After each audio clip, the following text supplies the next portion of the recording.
म्हणजे give up करावा हा विचार कधी आला? गिव्ह अप माझ्या वैयक्तिक डिक्शनरीत नव्हता, कारण गिव्ह अप करून करणार काय दुसरं. परिस्थिती इकॉनॉमिकल परिस्थिती तशी नव्हती आपली का म्हणजे गिव्ह अप केल्यानंतर काही दुसरं करता येईल म्हणून. शिक्षणच असं होतं जे की माझ्यासाठी तारका फमारक होतं. तर मला शिक्षणाशिवाय पर्याय नव्हता. मग गिव्ह अप माझी गोष्ट नव्हती. खूप वेळा असं होतं प्रसंग येतो की कधीपर्यंत आता हे झालं, कधीपर्यंत. सोबतचे खूप सारे लोक टेक्निकल एज्युकेशन घेतात, ते इन्स्टंटली सेटल होतात है ना, इन्स्टंट सेटल होतात.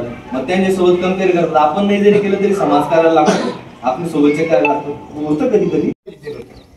तुला परिस्थिती काय, पैसे आहे नाही, माझी चिंता करायची नाही, आमच्या घराची चिंता करायची नाही.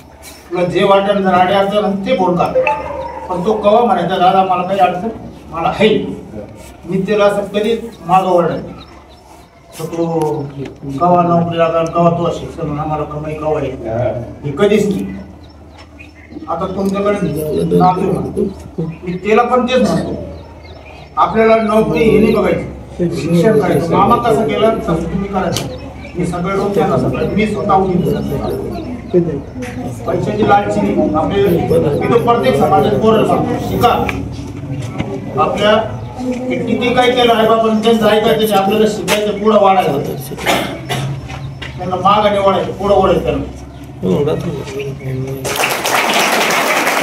दुसरी ते 10वी पर्यंतचं शिक्षण घेतलं. त्यानंतर 11वी 12वी मी विनायकराव पाटील कॉलेज इथे केली सायन्स मधून. नंतर मी ग्रॅज्युएशन जे म्हणजे ग्रॅज्युएशन सुद्धा विनायकराव पाटील कॉलेजमधूनच केलं. आणि म्हणजे जे पोस्ट ग्रॅज्युएशन आहे ज्याला आपण 14वी 15वी म्हणून 16वी 17वी सॉरी, ती मी केली डॉक्टर बाबासाहेब आंबेडकर मराठवाडा विद्यापीठ औरंगाबाद इथे. सर तुम्ही सांगू इच्छिता का या सर्व वाटचालीस तुमचे प्रेरणास्थान?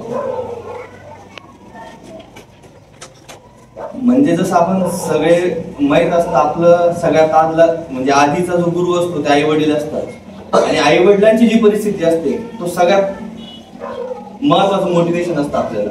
म्हणजे तुम्हाला काय करायचंय, तुम्हाला काय व्हायचंय, तुमच्या सोबतची जी परिस्थिती आहे तुम्ही त्याला कसं बघता आणि त्या परिस्थितीला म्हणजे मात करण्यासाठी तुम्ही कसे प्रयत्न करता, हा तुमचा सगळ्यात पहिला गुरु असतो.